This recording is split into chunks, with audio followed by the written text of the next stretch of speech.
Lailatul Qadar adalah malam yang paling dinanti oleh orang-orang beriman di bulan Ramadan. Beribadah di malam Lailatul Qadar secara full lebih baik daripada beribadah selama 1000 bulan atau 83 tahun lebih. Allah Subhanahu wa taala berfirman dalam surat Al-Qadar ayat 3, Lailatul Qadari khairun min alfi syahr. Malam Lailatul Qadar itu lebih baik daripada 1000 bulan. Maka pertanyaannya adalah, di mana malam itu berada? Malam itu dirahasiakan oleh Allah Subhanahu wa taala sebagaimana keterangan Nabi SAW dalam hadis Bukhari.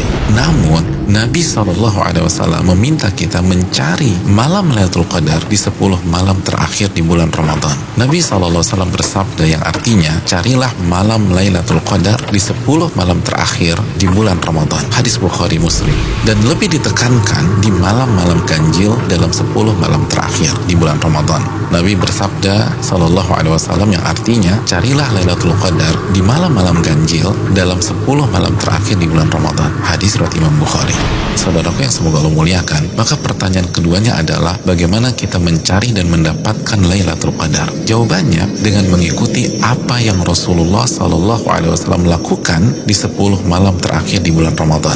Aisyah radhiyallahu taala anha, ibunda kita, menyampaikan dalam hadis riwayat Imam Bukhari bahwa Nabi kita SAW jika memasuki 10 malam terakhir, beliau mengencangkan ikat pinggang beliau. Maksudnya selama 10 malam itu beliau tidak berhubungan suami istri karena fokus beribadah. Yang kedua, beliau menghidupkan malam-malamnya dengan ibadah. Dan yang ketiga, beliau membangunkan keluarga beliau agar mereka pun beribadah. Saudaraku, dari hadis ini kita bisa simpulkan bahwa cara mendapatkan Lailatul Qadar adalah beribadah semaksimal mungkin di 10 malam terakhir di bulan Ramadan dan berusaha untuk sementara waktu meninggalkan hal-hal mubah yang bisa menurunkan kuantitas dan kualitas ibadah kita di 10 malam terakhir. Ibadah apa yang bisa kita kerjakan di 10 malam tersebut sehingga kita bisa mendapatkan Lailatul Qadar? Di antara amal dan ibadah yang kita bisa kerjakan, yang pertama, menjaga sholat wajib kita, khususnya sholat isya dan subuh secara berjamaah. Nabi kita SAW bersabda dalam hadis riwayat Imam Muslim, barang siapa yang sholat isya berjamaah, maka ia akan mendapatkan bonus pahala sholat atau ibadah selama setengah malam full. Dan barang siapa yang sholat isya dan subuh berjamaah, maka genaplah bonus pahalanya menjadi sholat atau ibadah selama 1 malam suntuk. Hadis riwayat Imam Muslim. Amalan yang kedua, sholat tarawih berjamaah. Nabi SAW bersabda dalam hadis riwayat Imam Tirmidzi yang artinya barang siapa yang sholat tarawih bersama imam sampai selesai atau ditutup dengan witir, maka ia mendapatkan pahala sholat semalam suntuk.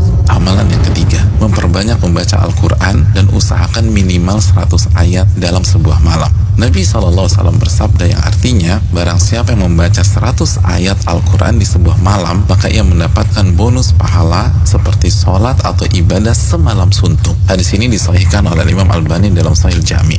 Yang keempat, memperbanyak doa, khususnya doa Allahumma innaka afuun tuhibbul afwa fa'fu anni. Ya Allah, sesungguhnya engkau zat yang maha pengampun dan menyukai ampunan, maka ampunilah diriku. Hadis yang dikeluarkan oleh Imam Tirmidzi. Yang kelima, memperbanyak muhasabah atau introspeksi diri, bertaubat dan beristighfar sebagaimana doa yang Nabi SAW ajarkan ke istri beliau Aisyah radhiyallahu taala anha yang berisi meminta ampunan kepada Allah Subhanahu wa taala. Yang keenam, memperbanyak zikir khususnya di akhir tengah malam. Nabi SAW bersabda yang artinya waktu terdekat Rabb dengan hambanya di saat akhir tengah malam. Hadis ini disahihkan Al-Imam Albani dalam Sahih Jami. Yang ketujuh, membaca 2 ayat terakhir dari surat Al-Baqarah. Nabi SAW bersabda yang artinya barang siapa yang membaca 2 ayat terakhir dari surat Al-Baqarah di malam hari, niscaya 2 ayat ini akan mencukupkannya. Hadis riwayat Imam Bukhari dan Muslim. Yang kedelapan, berpenampilan baik, mandi, pakai baju yang bagus dan memakai parfum di 10 malam ini, karena ini adalah sunnah para ulama kita. Yang kesembilan, bangunkan dan ajak keluarga kita untuk beribadah sebagaimana Nabi SAW membangunkan keluarga beliau di 10 malam terakhir ini. Hadis riwayat Imam Bukhari. Yang ke-10, lakukan semua ibadah dengan penuh keimanan dan keyakinan. Nabi SAW bersabda yang artinya barang siapa yang menghidupkan malam Lailatul Qadar karena iman dan ihtisaban. Apa arti ihtisaban? Berharap dan antusias mendapatkan pahala. niscaya dosa-dosanya yang lalu akan diampuni oleh Allah Subhanahu wa taala. Hadis Bukhari dan Muslim. Dan berikutnya ibadah-ibadah serta amal soleh lainnya yang bisa kita kerjakan di 10 malam terakhir ini. Maka itu semua akan mengantarkan kita mendapatkan Lailatul Qadar. Selamat mencari Lailatul Qadar. Ingat, 1 malam lebih baik daripada 1000 bulan. Dan hanya dengan cara habis-habisan beribadah di 10 malam saja. Maka tidak heran jika Nabi SAW bersabda, man hurima khairaha faqad hurim. Barang siapa yang terhalang dan tidak mendapatkan Lailatul Qadar, maka ia telah terhalang dan tidak mendapatkan pahala yang sempurna dan ampunan yang menyeluruh yang diraih oleh orang